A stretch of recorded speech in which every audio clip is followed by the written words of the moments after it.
What's going on, everybody? It's your boy Spencer, doing a very quick deck profile in case you guys ever want to play that deck I was playing. It's extremely casual, but I've always wanted to because I just love the artwork. Like, look at this. That is such a sick-looking card. The deck is very far off. It really just has like a handful of support. Most of it is like absolutely terrible garbage. And it like kind of connects to the Gaia, the Fierce Knight archetype, and that's even worse, if you can believe that. The Gaia stuff is literally unplayable. It's so atrocious. It's one of the worst archetypes in the entire game of Yu-Gi-Oh! Because on this card it says if you ritual summon this card with a normal monster and it's like Gaia, oh, it's like I would just never play that card because it like I think it like destroys all cards. I forget what it does, but Black Luster Soldier Legendary Swordsman is really just used as a reveal itself and then draws, or it adds the Super Soldier Synthesis to your hand. That's really its only function. Because if you look down the other list, it's slim pickings, trust me.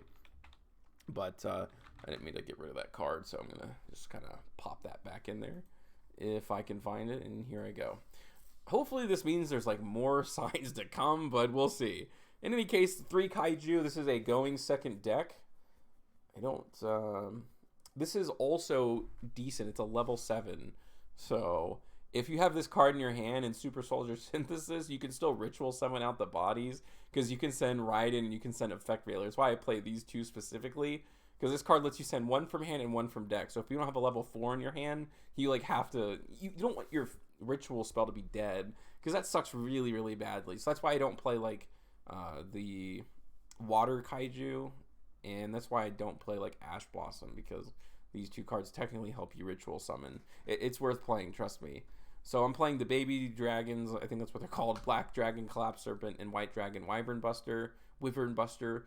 These cards are good because if you can pitch with Chaos Space, you know, pitch one of your monsters, add one of the other ones, and then you can banish that card, because when these cards are banished, it searches either the ritual spell or the ritual monster, depending on which one's banished. So it ends up working out pretty well. I also play a little Utopia engine because there's like a very small power creep, right?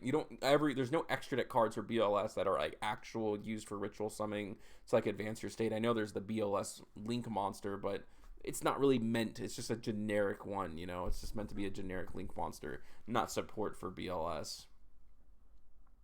So, and that's why I play all these extenders. Chaos Valkyrie is another card that banishes a dark from the graveyard to trigger these effects, and it's a level 4 body, so kind of makes sense, right? And you always want to start with these plays because it helps you bring out at least 2 forms of interruption, right? Hope Harbinger and Stealth Kraken is what I play. Going on to the other one, Beginning Night and Evening Twilight Night. I really like the idea of this because it's very unique. There's not a lot of ritual archetypes that, you know, depending on the material. Vendread's one of those, right? But these actually have like good effects. These are not bad cards at all. Now they're level 4s again, which kind of helps with the whole Utopia thing. But you know, when it's used as ritual material, one of them lets you like banish a monster your opponent controls, and then one lets you banish a card your opponent controls and also take one card out of your opponent's hand, a random card. So and banishes it, which is a very good form of removal. Obviously, can help you with the, you know, kind of like missing out on all these cards, right? Use the ritual spell and a card from your hand, so you're down a lot of card advantage, and it kind of evens out a little bit if you can bring out Black Luster Soldier reliably. You could play the field spell. I just like the way that this card looks because both of these are essentially vanillas, because again, this only has like a real effect, an on-field like battle phase effect if it was ritual summon with the normal monster, and this kind of like burns your opponent when it destroys an opponent's monster by battle. So the only reason that this card's a little bit better is because it searches Super Soldier Synthesis, you know, during your draw phase.